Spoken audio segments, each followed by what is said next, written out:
Hi, Ken Gurman, Lifestyle and Business Strategy Coach here. I have my agenda for today of what I want to talk about. Um, Sticking it here to the monitor so I stay focused.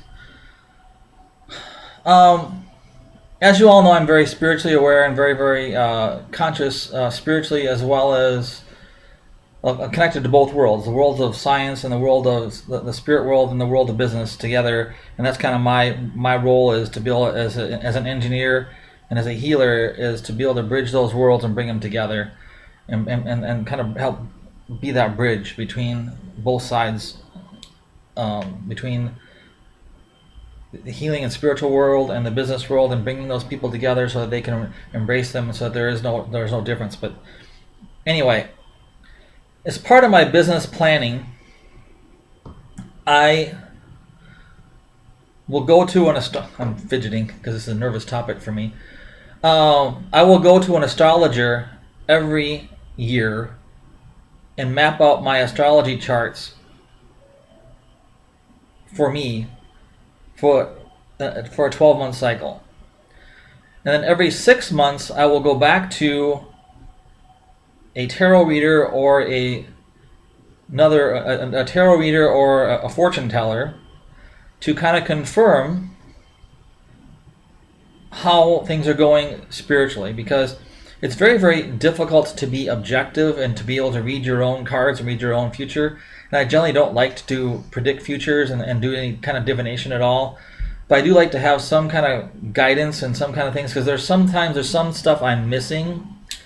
And there's some things, like what I'm going to talk to you about today, that just kind of scare the hell out of me. And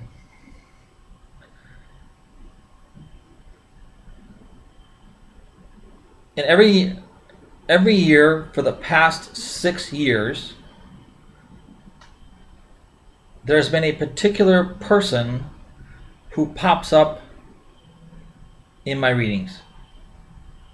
And I've done my best to honor that person's wishes and just go our separate ways. But for some reason, spiritually, that person keeps on popping up on my radar.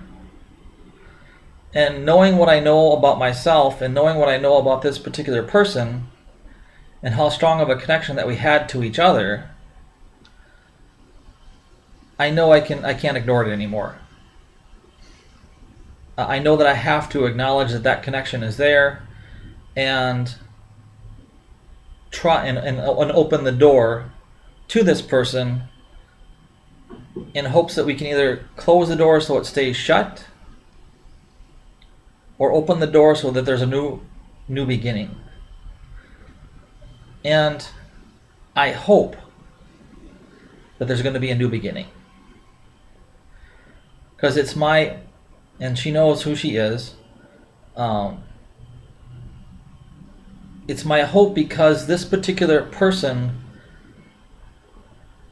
when we're talking to each other, we're better for each other than when we're not. And it's a very strong friendship that we've always had, and I want to reconnect. So yesterday I sent an email to her just explaining, said, hey, could we just chat a bit? Because it's kind of ironic that it's every time the same time every year that this connection pops up. And that's the anniversary of when we first met in 2006.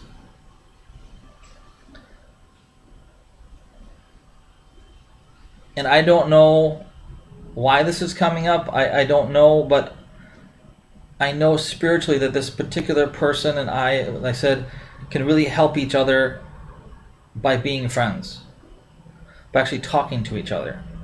Because I have this big vision I want to accomplish, and I need people that I can trust implicitly, and she's one of those people I can trust implicitly. So I don't know what's going to happen. I sent the email yesterday. I don't know if she'll respond, but the door's got to either be shut or the door's got to be open and a new beginning starts.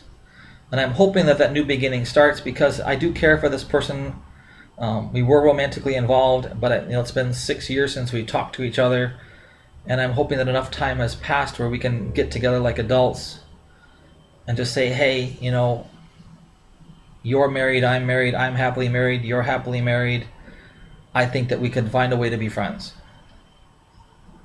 And that's my hope. I hope that we can find a way to be friends. And there's enough time now that the lava has cooled enough that, we can probably sit down and laugh about what's happened and find a way to move forward. So I've spent enough time on that. I hope that we have an opportunity to reconnect. And I'm hoping that that door doesn't shut and stay shut.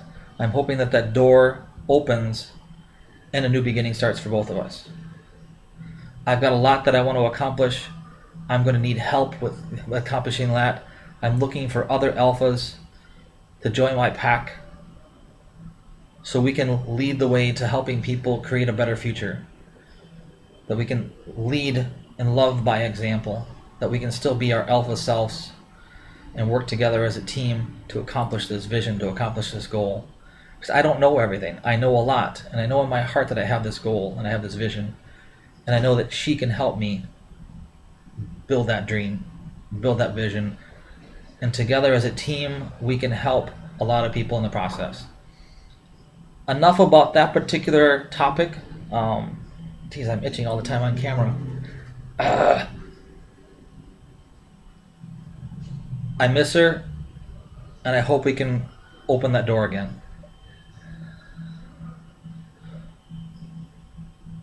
Odd topic to talk on video, but I needed to get that out. New funnel. In the spirit of following my own advice, I constructed a new funnel for my business, and I constructed 3 different landing pages. And I had prepped this all last night and talking about it today. And the goal of this particular funnel is that I'm going to be targeting people who are like me, mirror reflections of me. And this was really highlighted to me today when one of my coworkers called me today and said, well, Ken, they cut me on Friday. I'm out of a job. And I don't like it when that happens, but it happens for a reason. And I especially don't like to have it happen when it happens to another brother. Another brother.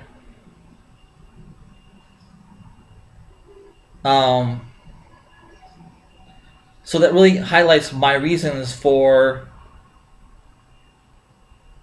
doing what I'm doing. So in the construction of the funnel, what I did is I set up a 3 landing pages, and I'll give you a tour of that this week. I'm going to be running some traffic against them this week. This particular campaign has a video in it. So the first pass on there, I'm going to be measuring the message attraction factor by running the same video on all 3 pages. And then I'm going to create another campaign where it's the same message without the video and running traffic against both to see which one converts the best. Some people say a video doesn't convert very well on landing pages. I'm using whiteboard videos, so it should convert fairly well. It should be fairly engaging. The video is only 1 minute long, and with whiteboard videos, you can say a lot in a short amount of time.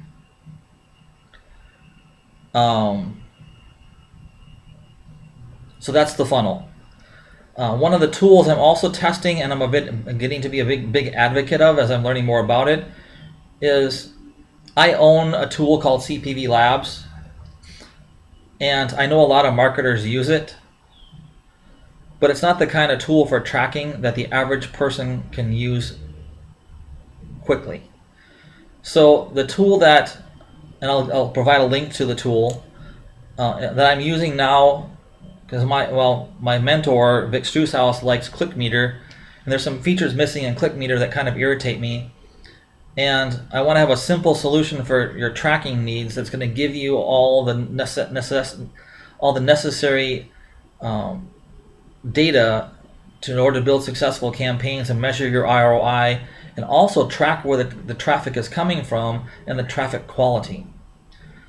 So this is an awesome tool called Click Magic, and like I said, I'll be providing a link for that down below.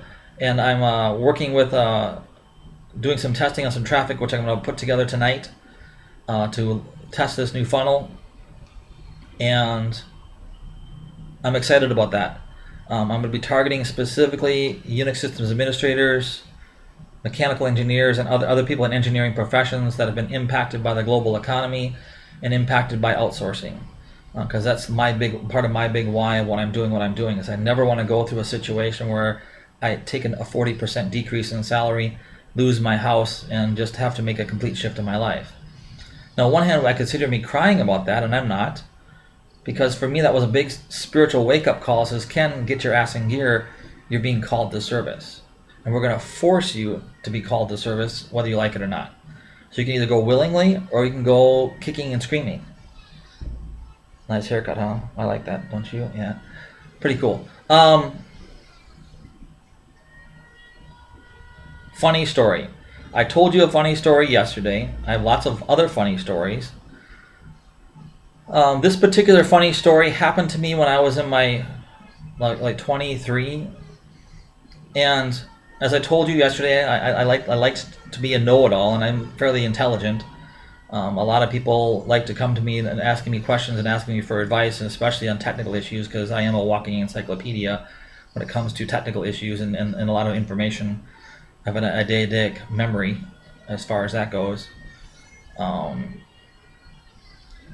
the funny story happened when I was working for a company called Zeos International as a technical support specialist. And back then I was working with, I was an operating system specialist, so I dealt with OS2, SCO Xenix, SCO Unix, and some other Unixes. I don't remember what they were. AT&T Unix was another one, NCR Unix, on Zeos computers, and that was my specialty. So I got into that very, very quickly, and I love that kind of stuff, just that deep technical stuff. It's just fun. And one day, it was on a Friday, I was called into my director's office by my supervisor, and he's, come on over. Oh shit, it's Friday.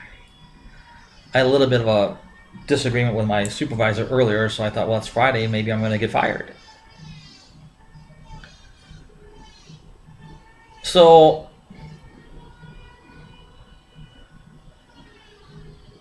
I walk down the aisle towards my director's office, and Terry is a very, very powerful man, shorter, but very powerful, and I have a lot of respect for him because he helped me a lot in my career and what he did for me, and we'll tell you this now. So I'm sitting there, and all of a sudden it's like my supervisor's there, my manager is there, and my director is there in the office at the same time. And there are two doors. There's one door that goes back to my office area, to my little cubicle area. And there's a door that goes out directly to the parking lot. And I'm thinking maybe I'm going to be going out the door to the parking lot today, because you never know. I mean, not that I would think I did anything to deserve to get fired that day. And I'm looking at my supervisor and go, dude, what's up? Sit down. Oh, jeez.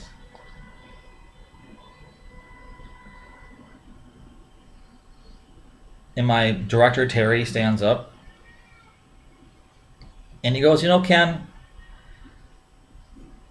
I have a lot of smart people out there.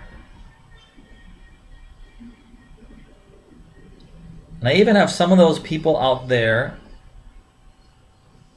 that are geniuses with technology. Now, I knew I wasn't being arrogant about this. I fell into that category of the genius category because I was the first person ever to set up a technical support line so that you could email support@zeos.com from anywhere in the world and get your support questions answered. And that was a very great service that I had set up, and my manager and director and everyone else approved this. He says, but you know what? He said, Ken, I don't need smart people, and I don't need geniuses. And he said, I definitely don't need a smartass. And I definitely don't need a smartass who thinks that he knows everything as he's staring at me saying this. He says, Ken, what I need is I need smart people or geniuses who can teach other people what they know. Because the value of a smart person to me as their employer is that they can teach other people what they know. Because if you're going to run, if a smart guy is going to run, and he said this, run around like an arrogant prick, telling everybody what he knows and not sharing what he knows, I'm going to fire him.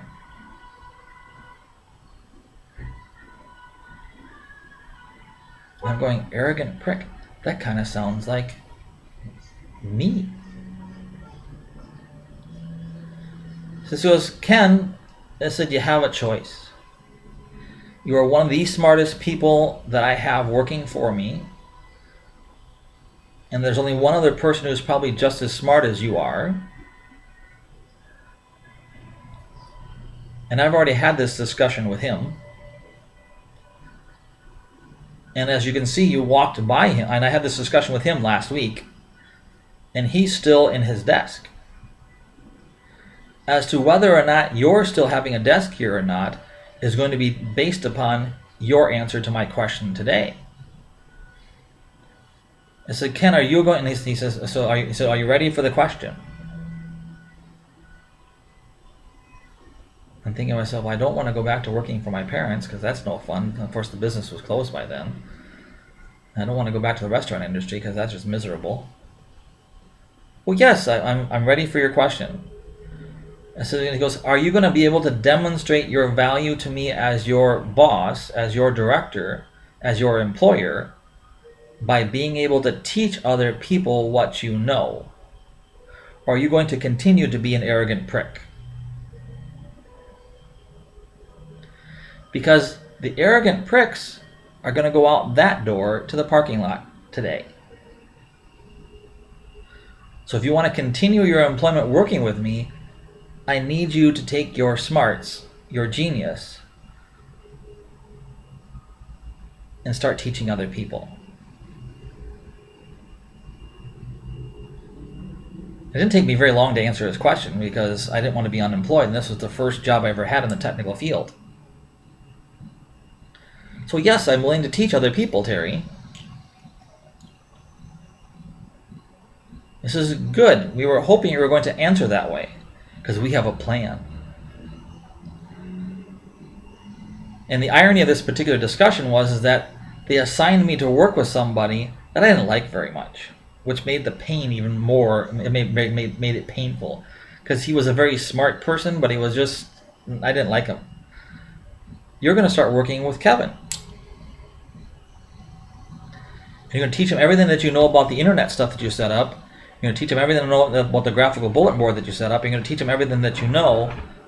And when you're done with that, then you're going to start holding classes to teach other people what you know on this curriculum that you're going to put together working with your supervisor.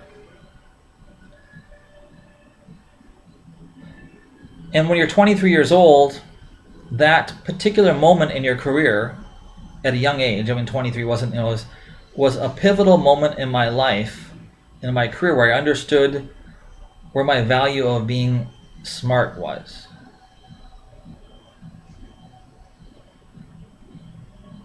I understood my value to an employer. My value to the employer is, God, it's hot. Welcome to South Florida. Is to teach other people what I know.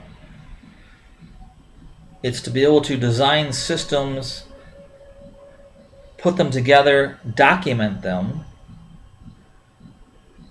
throw them over to the wall to other people, teach them everything about it, what they know so they can do what I do. So the value that I have to an employer into my own business. And this is a lesson I learned very well. I learned early on, but I didn't really think much of it at the time. But it really hit home on that particular day. Was to duplicate yourself. Because he also said in the conversation, which I left out, was he said because you kind of have two choices in your career. So you can either be the janitor that has the same set of keys for the same elementary school for 20 years or 30 years, however long you're working for that elementary school, or you can be giving those keys to somebody else to teach them what you know so that you can become the supervisor of all the janitors and you can advance in your career. Because the only way you're going to advance in your career is by teaching others, and here's the key, and duplicating yourself.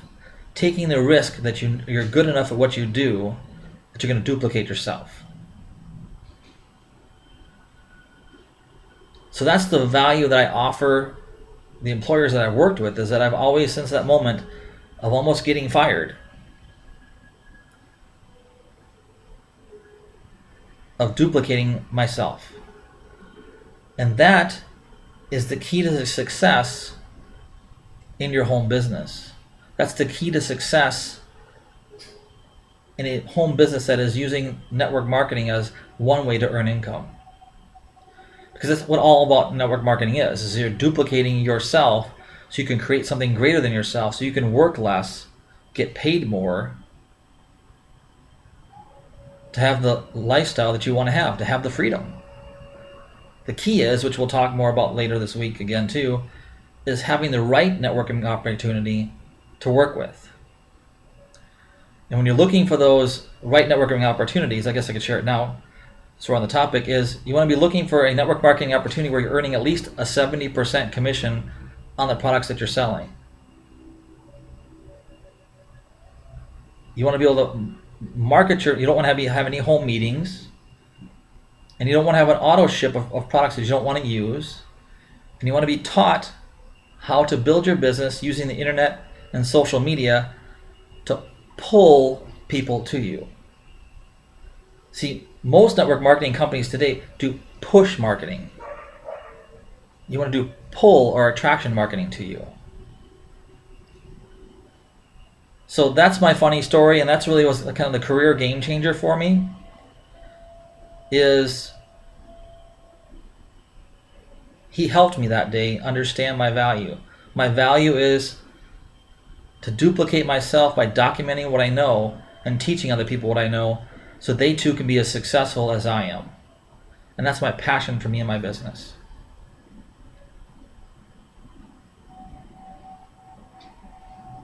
Next topic is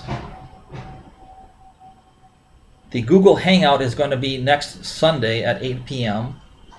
My autoresponder came up and running today, so I can start marketing to start filling the limited seating for this Hangout.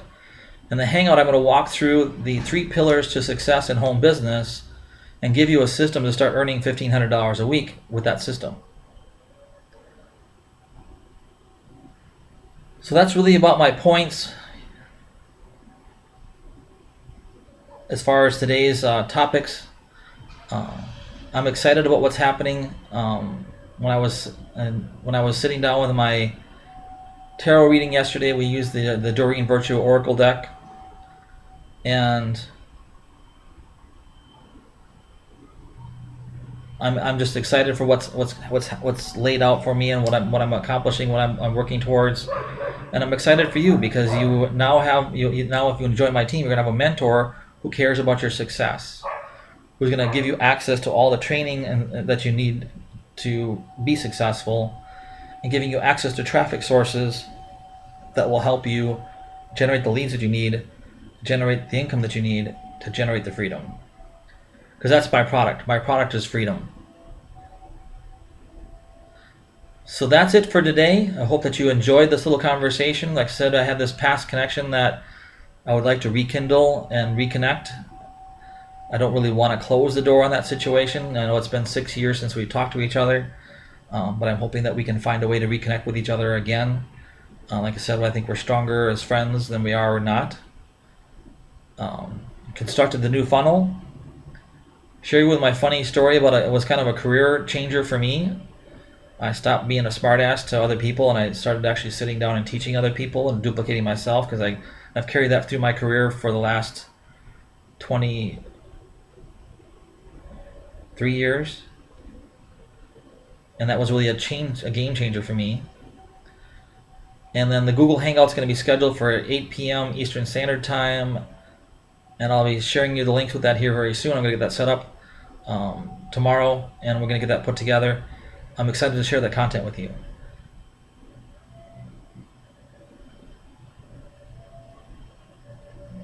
That's it. Have an awesome day. We'll talk to you tomorrow. I am so excited for 2014, because 2014 is going to be the breakout year for so many of us. Have a kick-ass week. We'll talk to you soon.